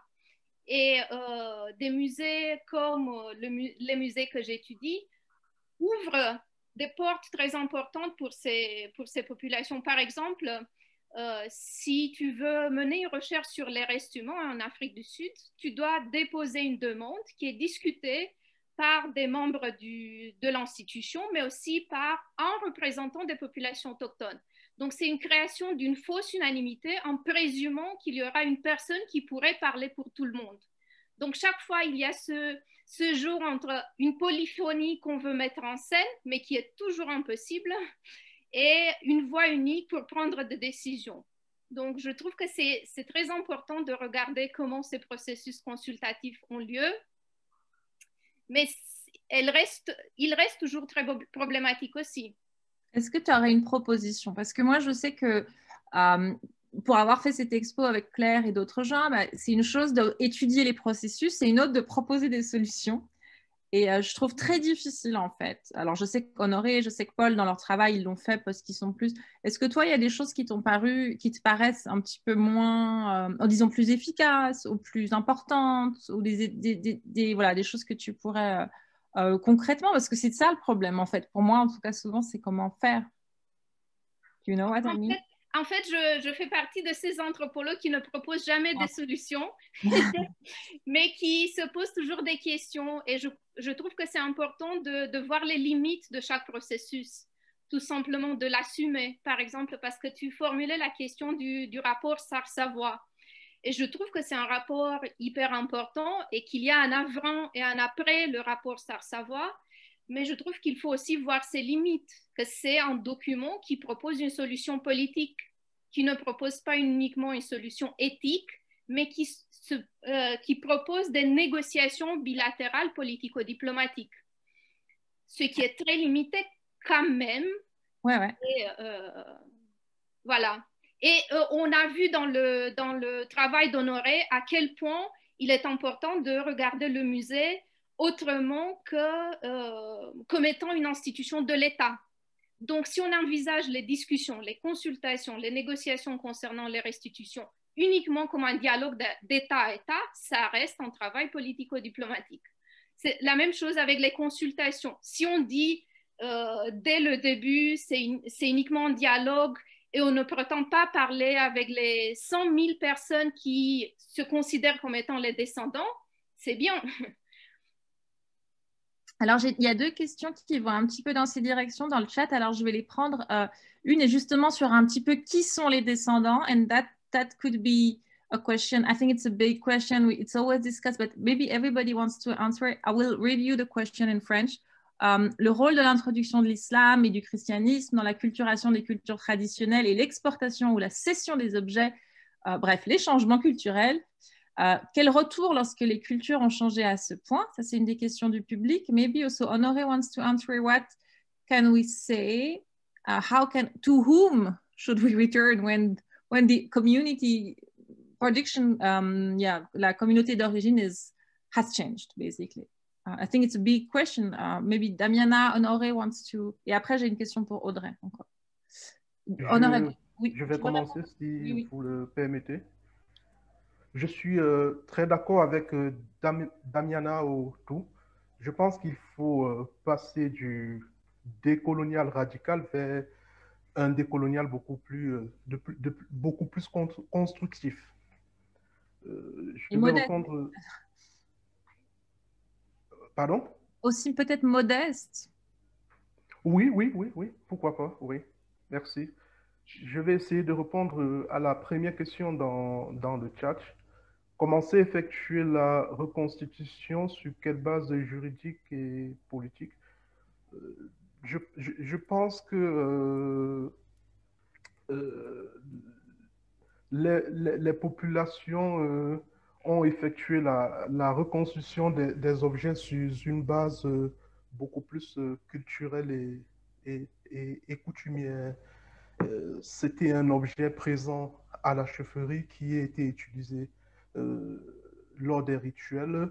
Il y a eu un besoin de combler le manque et le mécanisme visant à aboutir à la création et à la resocialisation d'un nouveau objet a été enclenché. Donc, voilà. Il s'agit là vraiment d'un régime de patrimonialisation ancré sur les besoins des communautés. Maintenant, sur le rôle de l'introduction de l'islam et du christianisme dans la culturation des cultures traditionnelles. Quel retour lorsque les cultures ont changé à ce point? Je pense qu'il faut être un peu nuancé sur ce sujet parce qu'il y a par exemple, quand je prends le cas des chefferies traditionnelles au Cameroun, le royaume Bamoun par exemple, qui est l'un des plus grands royaumes d'Afrique centrale, a une partie de sa population qui est islamisée. Le sultan roi des Bamoun, par exemple, est d'obédience musulmane, mais c'est à Foumbal qu'on retrouve l'un des plus grands musées d'Afrique centrale aujourd'hui. La plupart des chefs traditionnels sont christianisés, mais cela n'empêche pas que dans les chefferies aujourd'hui, on rencontre encore des cultures vivantes au quotidien. Je pense pour ma part qu'il faut être un peu beaucoup plus nuancé par rapport à cette problématique-là. Merci beaucoup, Honoré. Je vais passer à Audrey, qu'on a fait beaucoup attendre, et c'est une question pour elle et pour aussi un petit peu tout le monde qui vient du public. Comment jugez-vous, Audrey, enfin dans votre travail, comment avez-vous perçu, compris les réactions qui ont accompagné la publication du rapport Sarr-Savoy dans les médias?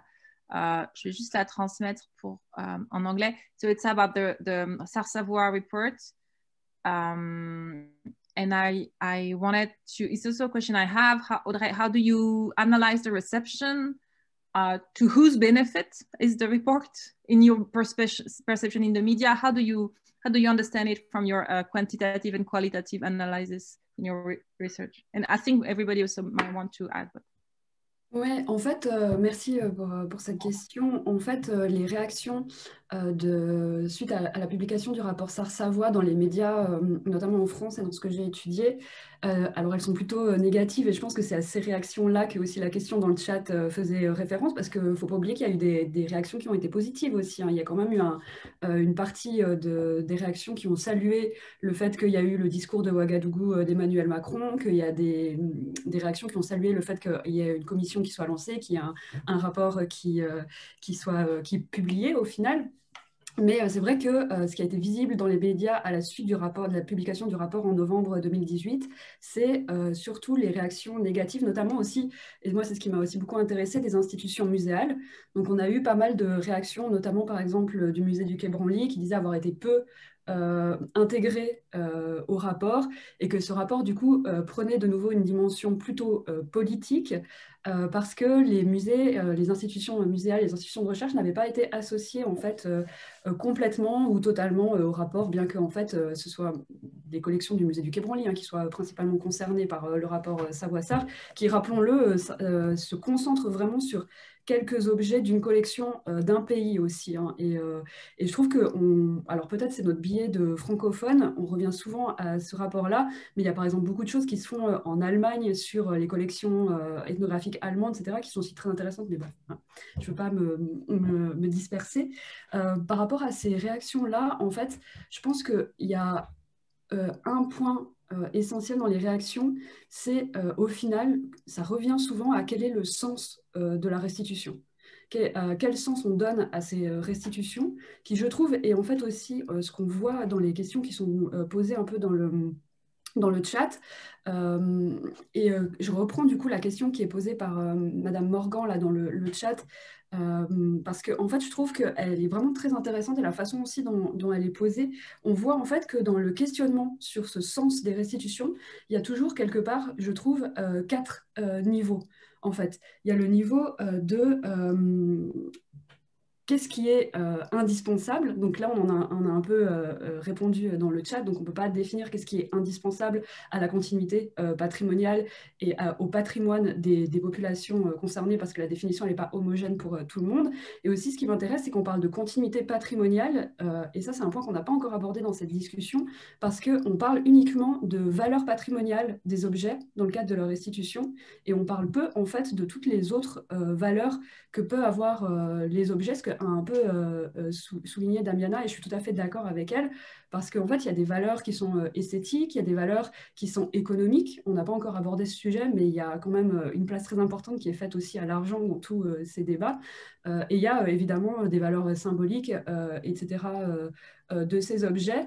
Et du coup, je ne vois pas comment, en fait, on peut réussir à définir quelle valeur l'objet doit prendre quand on le rend à une population concernée, ce qui rejoint un peu, en fait, ce qui permet, à mon sens, un petit peu très humblement de répondre à la question qui était posée par M. Sagna là, dans le chat sur comment rendre si les populations ont changé.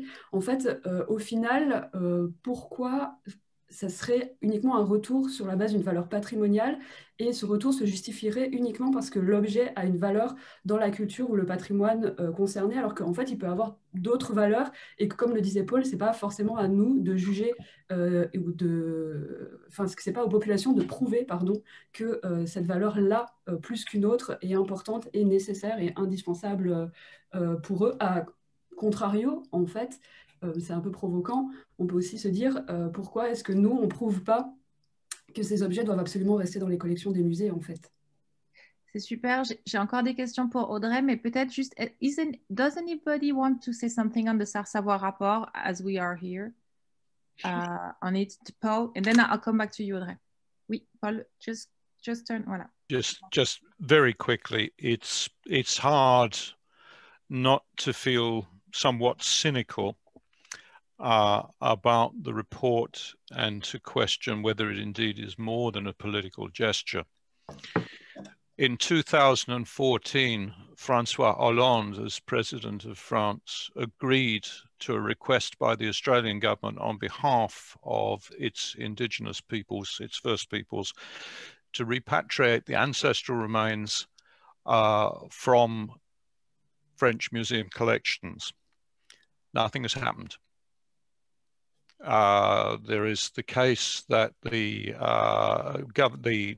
Australian Embassy in Paris has sought to continue ongoing discussions with the Ministry of Culture in France, to no avail.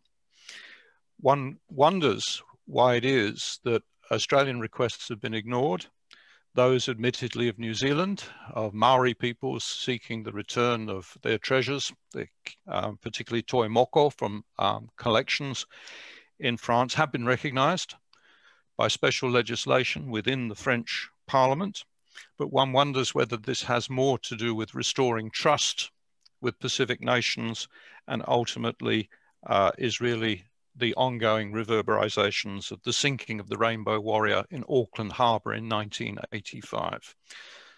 So from the perspective of those of us in settler colonies, and admittedly the situation is obviously different with France's relationship with Africa and African states, the new nations of Africa, but it is very hard not to see this as a political gesture. And as the old saying goes, we would like to see the proof in the pudding. Damiana et Honoré, est-ce que vous avez envie de dire quelque chose sur le sujet ou le rapport ne vous inspire pas? Honoré, on a un petit peu compris votre position. Damiana, do you want to add something? Or... Je crois que moi aussi, j'ai dit quelque chose par rapport au rapport. Alors, je vais revenir. Après, moi, I would like to add, if it's just a political gesture, it also has a value. One just need to be clear about what it is. It's not, it's a political gesture also from the others. They wanted to shake the tower, and somehow they did, and that might have nothing to do with the local communities, but just to, perhaps we have to understand it, at least that's the way I understand it. It's more like a rhetorical, shaky, aggressive report, which I kind of like, but it has nothing to do with actual, or not so much to do with people at the end. Is that, I don't want to, I say that in a nice way, I guess, I hope. Bon. Je crois que c'est important aussi de ne pas regarder uniquement un texte qui a ses limites parce qu'il a été conçu relativement vite, mais de voir ce qui va se passer après. Est-ce que la France va commencer à financer des recherches de provenance? Est-ce que les gens qui travaillent dans ce domaine voient les recherches de provenance comme une manière de retarder le processus? Parce que c'est l'opinion, par exemple, de Clémentine Delis qui dit il ne faut pas faire les recherches de provenance. Donc, pour revenir au rapport, je trouve qu'un texte qui est relativement vite écrit, n'est qu'une déclaration et un début. Ce qui est important, c'est ce qui va se passer. Et de mon expérience des négociations entre la France et l'Afrique du Sud, il y a toujours ces dimensions d'une politique symbolique. Quand la France a décidé de restituer les restes de Sarah Baartman, ils ont demandé explicitement qu'il n'y ait plus d'autres restitutions. Donc ça fait partie des négociations. On vous rend un reste, mais silence après, parce qu'on ne veut pas quand même vider les musées. Et dans le musée de l'Homme, à côté de Sarah Baartman, il y avait d'autres restes, peut-être des personnes qui étaient moins vedettes que Sarah Baartman, mais qui ne seront jamais sur la table des négociations. Pas tout de suite, en tout cas, ouais. Je ne sais pas exactement, mais a priori, cela a été écrit, a été clairement dit, qu'il n'y aura pas d'autres demandes. Alors, je vais revenir à Audrey pour répondre un petit peu aussi à la question du panel to whose benefits. And I wanted to share the fact that, so with the exhibition we did, we had a lot of press coverage. Even Claire did a TV interview. So it's not difficult to remark that the research I do normally has less press coverage, and that this has more press coverage. So, and to whose benefit? Definitely also to my benefit. No, it's the truth. So I would like to ask, sorry to say, but so I would like to ask Audrey, do you think, and I don't want to, I mean, I was not calculating it, but I have to note it. Do you think it's also a way to be in the media for white people working in museum? Is it a way to get press coverage, to say, oh, I will decolonize, I'm working on a hot topic? And then I'm just talking really about Europeans on like the global north, basically. Est-ce que tu as remarqué qu'en fait, c'est un hot topic et que c'est une manière d'avoir de la presse? Ou bien, en fait, non, j'ai juste eu de la chance parce que mon exposition était vraiment extraordinaire. Voilà. Non, mais il y a je pense que dans le cas d'Exotique, il y a le fait que c'est une expo, le fait que ça part des restitutions, et qu'en plus, je pense qu'il y a une couverture aussi médiatique suisse qui a joué. Enfin, voilà, je pense qu'il y a au-delà de nous. Au-delà de nous. C'est une excellente question, effectivement, mais que justement, en fait, ce que j'ai essayé de dire un peu dans la vidéo et qui est, moi, un résultat préliminaire qui m'a étonnée dans ma recherche, c'est que justement, je trouve que les musées sont très peu visibles, en fait, au final dans cette couverture médiatique. Ce qui est visible, c'est vraiment les objets, les cas en fait, mais on parle au final très peu de l'institution qui garde ces objets. Il y a quelques personnalités qui sont un peu médiatiques, mais alors pour le coup c'est aussi vraiment dû un peu au paysage français, mais genre par exemple Stéphane Martin intervenait quand même pas mal à certains moments dans les médias à ce sujet, mais en fait les personnels de musées et les institutions en elles-mêmes sont très peu visibles. Et moi, ça m'a étonnée parce que je pensais, justement, j'étais partie de l'hypothèse de départ dans cette recherche que cette couverture médiatique, elle allait de pair, en fait, aussi avec une forme de visibilisation des musées d'ethnographie, liée aussi à tout le débat plus large, hein, au-delà des restitutions, de la place du musée d'ethnographie, de son rôle dans la société, de comment est-ce qu'il doit présenter les collections, de tout le débat qu'il y a eu en France aussi sur esthétique, vs ethnographique, etc. Et en fait, pas du tout. Donc, il n'y a pas eu dans les médias ce lien et on ne voit pas de... Même en fait, pour moi, c'est vraiment très étonnant, même en 2006, au moment de l'ouverture du musée du Quai Branly, il n'y a pas de couverture supplémentaire médiatique par rapport aux restitutions ou à la question des objets photographiques, en fait. Enfin, c'est vraiment... On parle un peu de l'ouverture du musée. Donc là, il y a une petite visibilité, mais parce que le musée ouvre. Mais après, en fait, on ne retrouve pas ces institutions-là. Et d'un côté, bah, comme on le dit, en fait, c'est peut-être, je ne sais pas si c'est positif ou pas. Je suis comme un peu comme Damiana, je préfère poser les questions que juger de. mais en fait, oui, quelque part, en fait, les musées ont quand même un rôle, et moi, je suis quand même étonnée. Après, c'est peut-être le prisme en fait de ma vision en tant qu'ancienne professionnelle de musée et en travaillant sur le musée, je suis presque vexée un peu personnellement de ne pas voir plus en fait d'institutions muséales présentes dans les médias, parce que je me dis il y a quand même aussi tout un travail à l'intérieur des musées. Alors enfin voilà, qu'il soit bien ou mal, enfin après on peut juger, mais qui en tout cas n'apparaît pas dans les médias. Ce qui apparaît, c'est vraiment le contexte politique. C'est vraiment la question politique qui apparaît dans les médias. Merci beaucoup. Alors, je vais revenir sur une question du chat. N'hésitez pas, si on va dépasser un tout petit peu l'heure si vous avez envie. Voilà, on va prendre un tout petit peu plus de temps. Moi, j'aurais des milliers de questions, mais je voulais quand même que le public pose une question. Alors, il y en a une en ligne qui a été un tout petit peu répondue par Paul, mais peut-être je peux proposer à tout le monde d'y répondre. C'est de Léonisius, donc c'est une des participantes de la conférence. When it comes to the colonization of museums, which role do you give to the audience in the museum to dismantle the master house? Est-ce que le public peut jouer un rôle? C'est vrai qu'on a un peu invisibilisé les publics là. Est-ce qu'on peut espérer que le public, alors dans le cas d'Honoré, c'est un public participatif quand même, mais est-ce que le public peut décoloniser? Ou est-ce que c'est que du côté de la superstructure du musée? I know, Paul, you've answered that a little. But is the audience a force in decolonizing or not that much? So it's for everyone. Honoré, tu as suivi la question? Tu peux aussi répondre pour toi si ça s'applique. Quel est le rôle du public? Si, il y a le mot public, ça... Peut-être Audrey, vu que tu es en face de moi. Après, moi j'ai une expertise beaucoup plus limitée sur cette question-là du public, vu que je ne la traite pas directement dans ma recherche, mais je pense de façon plus générale, ça pose la question, enfin ça s'inscrit dans les questions sur la participation au musée, déjà de manière générale. Et en fait, on touche là, je trouve, à des questions qui sont très intéressantes, mais qui peuvent aussi avoir des faces cachées.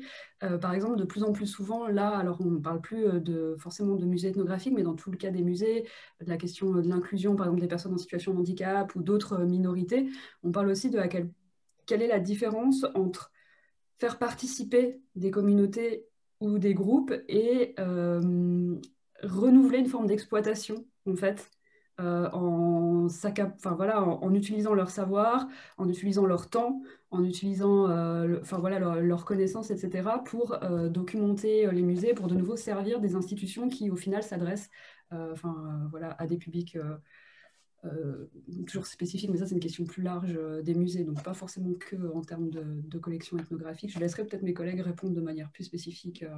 Does anyone feel inspired by the question of audience? Moi, je voudrais ajouter le fait qu'on devrait peut-être utiliser le pluriel, les publics.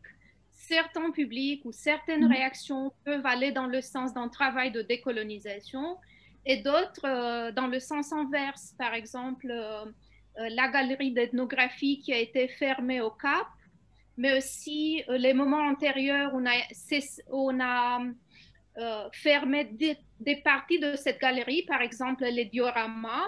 La réaction du public a été, il y avait plusieurs réactions du public. Certains disaient c'est trop tard, cette fermeture met finalement fin à cette forme de violence coloniale où l'on continue à voir des gens nus et à voir le présent ethnographique dans une expo, mais il y avait aussi la réaction d'autres parties du public ou d'autres voix du public qui disaient mais cessez de censurer les expositions, on a envie de voir cette violence coloniale, on a envie de voir des méta-expositions. Donc oui et non. Et il y a plusieurs types de publics. Paul, yeah, just go ahead, please. Paul. Sorry, just very quickly. I mean, again, part of the problem with this is that there's no one colonial culture in a sense, that there are multiplicities of colonial culture. But if we look at exhibitions within settler colonies over the last 20 years, some of the best exhibitions have been those where you've had indigenous curators who know their audience or anticipate what their audience is. But another problem that arises is that even though you've had a very strong move towards decolonization by the employment, ideally on a permanent basis, of indigenous staff, and many museums have done that,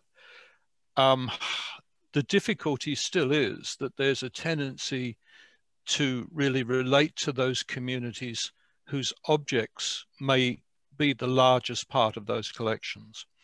And the point that was made earlier about the cultural significance, you know, I mean, cultures change, they evolve, etc.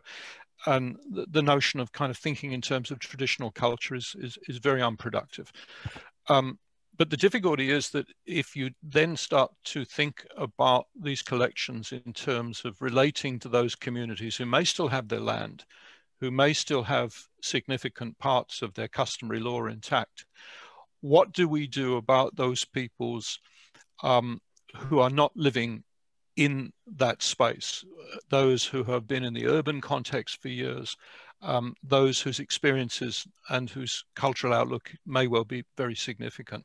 So in a sense, that move towards decolonization has been very good, but it still runs up against the problem of tending to favor, sometimes inevitably, those communities who probably have been the least affected by colonialism. And I think that raises a problem when we talk about reparative decolonization, that we are probably interacting perhaps a little bit too much with those for whom the damage has not been so significant.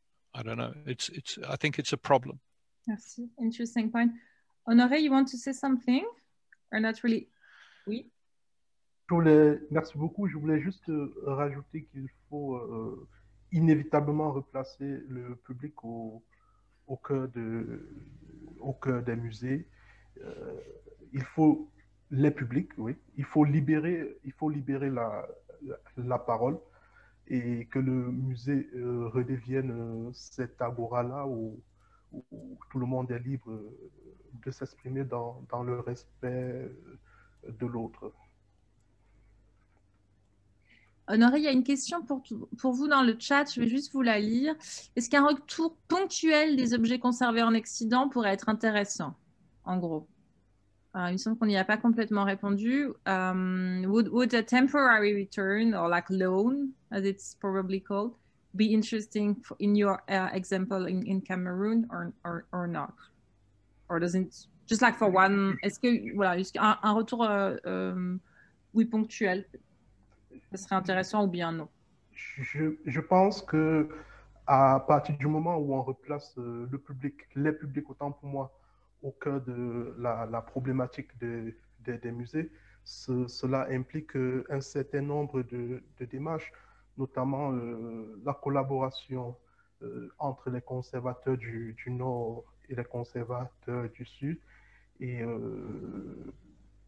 également cela implique également de mettre en place des projets situés, que ce soit dans des musées en Occident, mais aussi également de construire des coopérations dynamiques autour des projets situés au sein des communautés sources.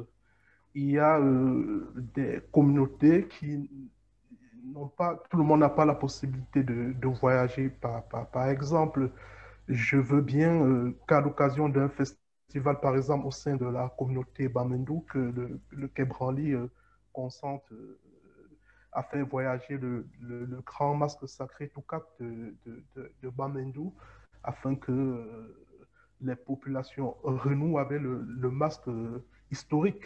Cela ne viendrait qu'enrichir les connaissances documentaires autour de ce masque-là et replacer la problématique du public au cœur du projet muséal. Voilà. Et j'ai une toute petite question. Ah oui, Damiana, tu voulais répondre? Non. Non. J'ai une question encore. Et après, je vais vous laisser encore quelques minutes peut-être pour vous interroger les uns les autres si vous avez des questions pour les uns les autres. J'ai juste encore une question pour Honoré. Parfois, on entend dire qu'au-delà de la restitution des objets, au lieu de retourner des objets, ce qui serait bien déjà, c'est par exemple de s'excuser, de donner au lieu de donner des choses, de s'excuser. Par exemple, est-ce que c'est quelque chose que vous avez entendu ou est-ce que c'est quelque chose qui vous paraît totalement peu...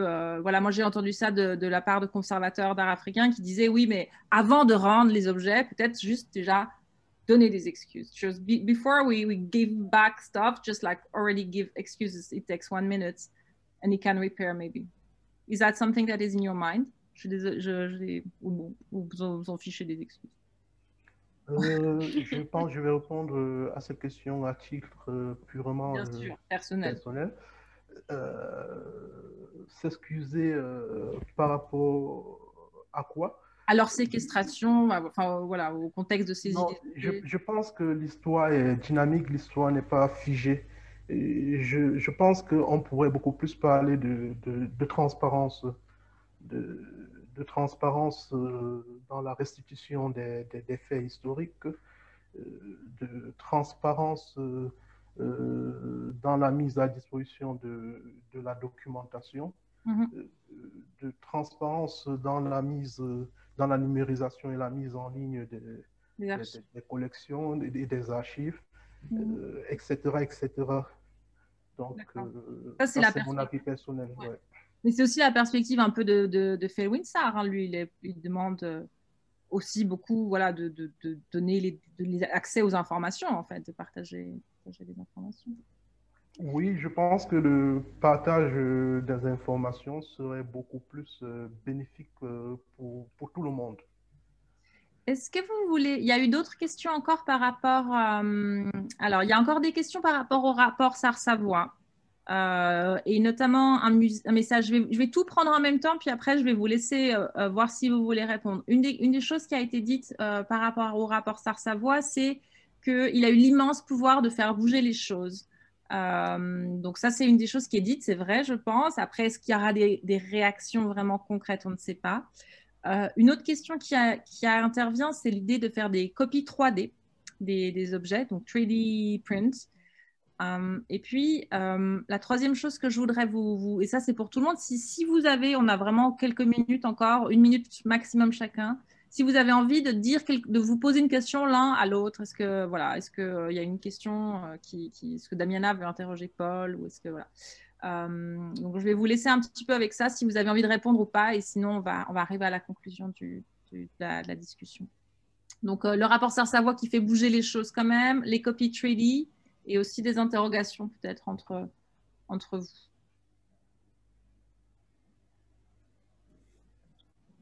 J'ai une question sur disons, les formes de la perpétuation de certains types de savoirs. Et j'ai envie de demander peut-être à Paul, mais je vais peut-être essayer de formuler la question en anglais. Comment on pratique de recherche de provenance post-restitution? Parce que de mon expérience, on trouve que la restitution est un changement tellement radical de point de vue législatif, mais quand on regarde ce qui se passe après la restitution, c'est un retour à l'anthropologie raciale. Soit on met en place des recherches génétiques, soit on commence à utiliser la bonne vieille anthropométrie pour essayer de voir à qui appartiennent. Donc, it's a question about knowledge making and the knowledge systems that are being used after the restitution process.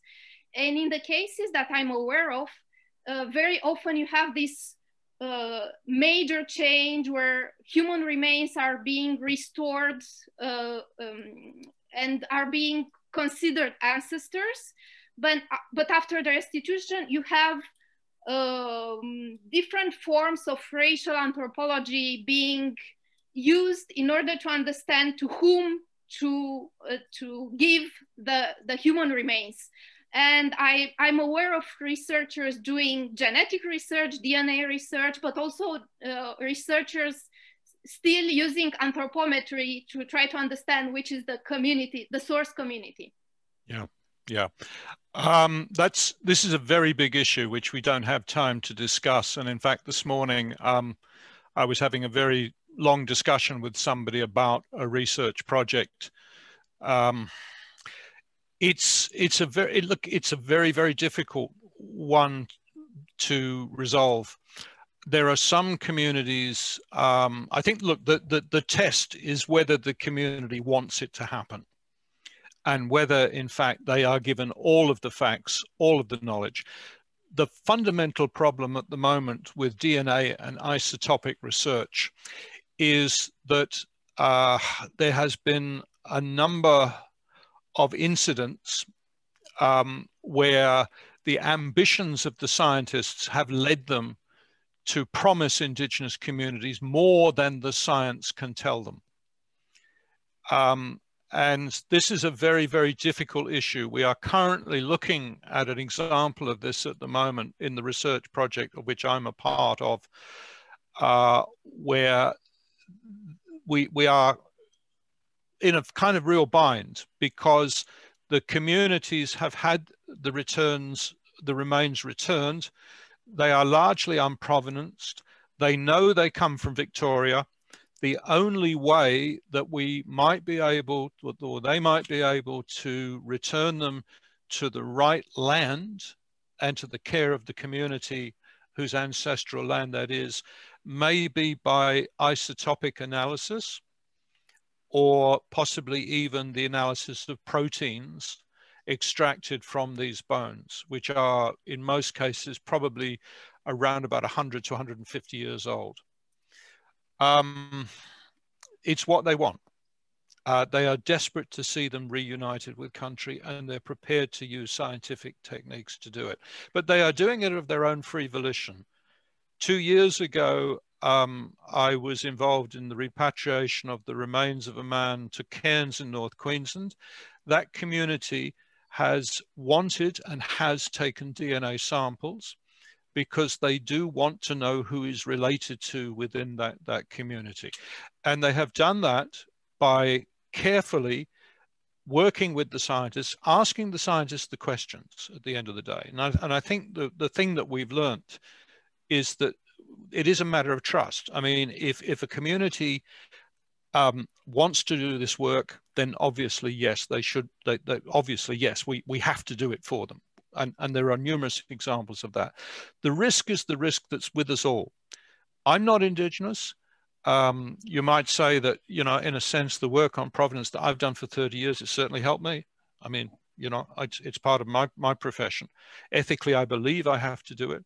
But like all of us, we're in this kind of difficult position where, you know, we probably do have to be conscious of the degree to which we're in an ongoing negotiation, an ongoing discussion, and we're the ones who probably still have the power.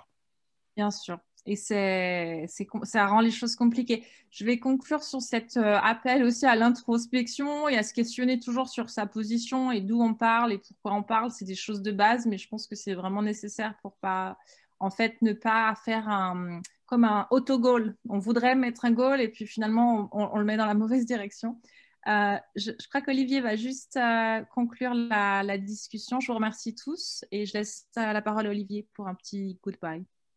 Merci infiniment à toutes et à tous. Alors peut-être juste avant de conclure, il y avait encore une toute petite question en fait en suspens par rapport au cas suisse, hein, par rapport au processus consultatif qui est problématique, qui n'est même pas envisagé dans bien des cas, nous dit Saskia Cousin. On reste dans des relations bilatérales. Qu'en est-il en Suisse? Alors vaste question. Peut-être pour y répondre, on pourrait rapidement citer ces mots de l'artiste français Ben qui en 1992 nous disait la Suisse n'existe pas. C'est assez vrai. Il n'y a pas une Suisse. Il y en a, en l'occurrence, en ce qui concerne la culture, 26 en tout cas, puisque c'est les cantons qui en Suisse sont responsables de tout ce qui est de l'ordre culturel. Donc il y a autant de réponses à cette question que de cantons, voire même de municipalités, qui bien souvent sont les détentrices à la fois du patrimoine et responsables en fait des musées et qui prennent les décisions comme bon leur semble en toute indépendance. Donc, je pense que le cas suisse, à lui tout seul, pourrait nourrir encore d'autres discussions. Voilà, très rapidement. Je tiens vraiment, au nom de tous les organisateurs, à remercier à la fois Noémie Etienne et les 4 panélistes. En cette période de pandémie que nous passons très souvent en ligne, vous avez réussi un petit exploit, c'est qu'on sera presque triste de cliquer sur le bouton rouge dans les secondes qui viennent et on aurait voulu rester plus longtemps avec vous. Merci infiniment, c'était à la fois passionnant, informé, riche d'expérience et de partage d'expérience. Donc, merci à toutes et à tous. Je vous rappelle peut-être encore cet après-midi le dernier rendez-vous de cette conférence à 2h. Nous allons un peu prolonger en fait les différentes questions que nous nous sommes posées ce matin dans un panel modéré par le professeur Marc-André Reynolds du Centre de droit de l'art à l'Université de Genève, intitulé « Restituer des causes aux conséquences ». Nous espérons que vous serez également nombreuses et nombreux à ce moment-là et que la discussion sera tout aussi passionnante. Merci encore à tous. Thank you very much. See you. Goodbye. Thanks a lot. Thank you. Goodbye. Thank you all. It was a pleasure. Bye. Bye. Au revoir. Bye. Bonne journée, bonne nuit.